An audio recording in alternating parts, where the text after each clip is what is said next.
Donc, dans 1 Pierre 3, nous avons ce que moi, en tout cas, je prends comme une des meilleures définitions par rapport au temps contemporain qu'on vit, du baptême. Dans l'épître de Pierre, la première épître, chapitre 3, à partir du verset 18. Car aussi Christ a souffert une fois pour les péchés, le juste pour les injustes, afin qu'il nous amenât à Dieu, ayant été mis à mort en chair, mais vivifié par l'Esprit, par lequel aussi étant allé, il a prêché aux esprits qui sont en prison et qui ont été autrefois désobéissants. Prêcher aux esprits qui sont en prison et qui ont été autrefois désobéissants.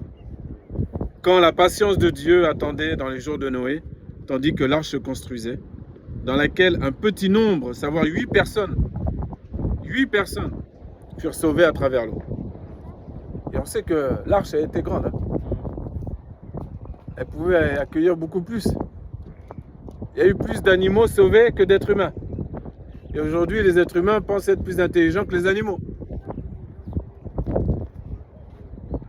C'est la vérité. Et pourtant, la parole nous dit de regarder les fourmis, de les observer, afin qu'elles nous apprennent la sagesse. C'est dans la Bible, ce que je vous dis là. Et quand vous voyez les fourmis travailler, vous prenez le temps de voir comment ils sont coordonnés, comment ils travaillent. Ben, ça fait un peu honte. Ah oui. 8 personnes furent sauvées à travers l'eau. Or, cet antitype, c'est-à-dire cette image, vous sauve aussi maintenant.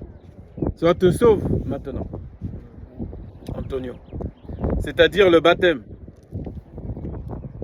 Puisqu'on a lu dans Marc 16 que celui qui aura cru, croire c'est bien, et il faut aussi se baptiser. C'est un commandement du Seigneur. Et bien celui-là, il sera sauvé. Je crois, je me baptise. C'est juste logique, puisque j'obéis à mon Seigneur. Donc le baptême, ce n'est pas le dépouillement de la saleté de la chair. Donc l'eau dans laquelle tu vas baigner, cette mer magnifique que Dieu a créée, eh bien, c'est pas ça qui va laver tes péchés. Ça a déjà été fait à la croix, par Jésus-Christ, le seul qui pouvait le faire. Tous tes péchés. Et cela est efficace parce que tu y crois.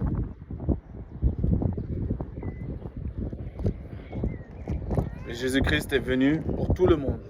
Car Dieu a tant aimé le monde qu'il a donné son Fils unique. Unique.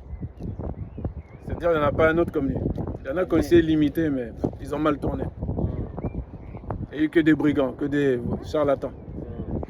Il y en a un seul qui a été jusqu'au bout sans péché et qui a donné, qui s'est offert lui-même en sacrifice.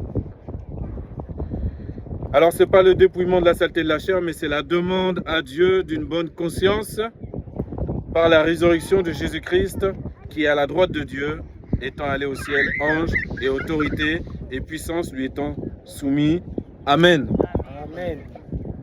Bonne conscience, c'est la raison pour laquelle on ne baptise pas les bébés, puisqu'ils n'ont pas conscience de ce qui se passe, de ce qui se fait. Voilà le rappel que je voulais donner aujourd'hui à chacun d'entre nous. La plupart, vous le savez déjà, mais c'est toujours important de le répéter. Maintenant, je vais laisser la place dans la foulée, tout de suite à Antonio. Fernando va traduire, parler bien fort, bien distinctement, qu'on puisse vous entendre. Voilà. Je te mets face caméra, face là.